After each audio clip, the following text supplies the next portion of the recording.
আসসালামু আলাইকুম। আশা করি সবাই ভালো আছেন। আজকে আমি আপনাদেরকে স্ত্রীকে হাজির করার একটা মহা নকশা দিচ্ছি। স্ত্রীকে হাজির কখন করবেন? ধরেন আপনার স্ত্রী আপনার সাথে রাগ করে চলে গেছে, বাবার বাড়িতে চলে গেছে বা যেকোনো জায়গায় চলে গেছে, আপনি জানেন না। সে আর আসতে চাচ্ছে না, আপনাকে ডিভোর্স দিয়ে দিবে বা এরকম, বা যেকোনো কারণেই সে অন্য কোথাও চলে গেছে, কিংবা ধরেন সে অন্য কোনো লোকের সাথে পালিয়েও চলে গেছে। ঠিক আছে, আপনার সংসার ছেড়ে সে চলে গেছে। এখন এক কথায় আপনি চাচ্ছেন তাকে যেন হাজির করতে বা তাকে নিয়ে আসতে। এমত অবস্থায় চাইলে আপনি এই নকশা বা এই মগা নকশা প্রয়োগ করতে পারেন। এতে আপনার কাজ হবে কি, সে চলে আসবে, হাজির হবে আর কি। এটা খুবই জ্বালাময়ী এক নকশা। এটা প্রয়োগের পর যার উপর প্রয়োগ করা হয় তার শরীরে জ্বালাপোড়া করবে এবং সে আসতে বাধ্য। কোনোভাবেই তাকে বাইন দেওয়া আটকানো সম্ভব না। সে আসবে মানে আসবেই।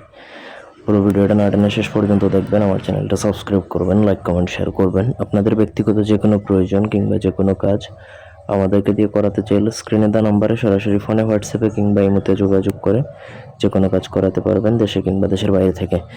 উল্লেখিত মগা নকশাটা আপনার স্ত্রীর ব্যবহৃত কাপড়ের মধ্যে লিখতে হবে। ঠিক আছে, অন্য কোনোভাবে এটা প্রয়োগ করা যায় না। ব্যবহৃত কাপড় লাগবে। যদি জিন চালান পারেন সেটা এক কথা, তবে জিন চালান এটা তো আর মুখের কথা না, সেজন্য ধরে নিলাম তার ব্যবহৃত কাপড়ের মধ্যে আপনাকে এটা প্রয়োগ করতে হবে। তো নকশাটা লিখতে হবে হচ্ছে আপনাকে অরিজিনাল কামসিঁদুর দ্বারা এবং তার ব্যবহৃত কাপড়ের মধ্যে। কামসিঁদুর দিলে সেটা জ্বালাময়ী হবে, অন্য কোনো কালি ইউজ করতে পারবেন না। যেভাবে নিয়ম থাকবে সেইভাবেই। এবং তার ব্যবহৃত কাপড়টা এক কালার হলে ভালো হয়, তাহলে নকশাটা লিখলে সেটা স্পষ্ট হবে।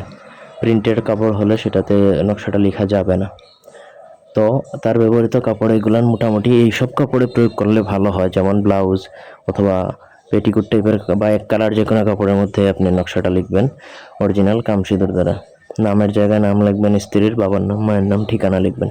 তারপর সেই কাপড়ে লেখা নকশাটা আপনাকে আগুনে পুড়িয়ে দিতে হবে। আপনি যেই ঘর থেকে পালিয়ে চলে গেছে সেই ঘরে বা যেই ঘরে হাজির করবেন সেই ঘরে আপনাকে আগুনে পোড়াতে হবে। পোড়ানোর পর যেই ছাই হবে সেই ছাইটা আপনাকে নদীতে বিসর্জন দিয়ে দিতে হবে, যে কোনো শনি বা মঙ্গলবার দিন রাত্রিবেলা।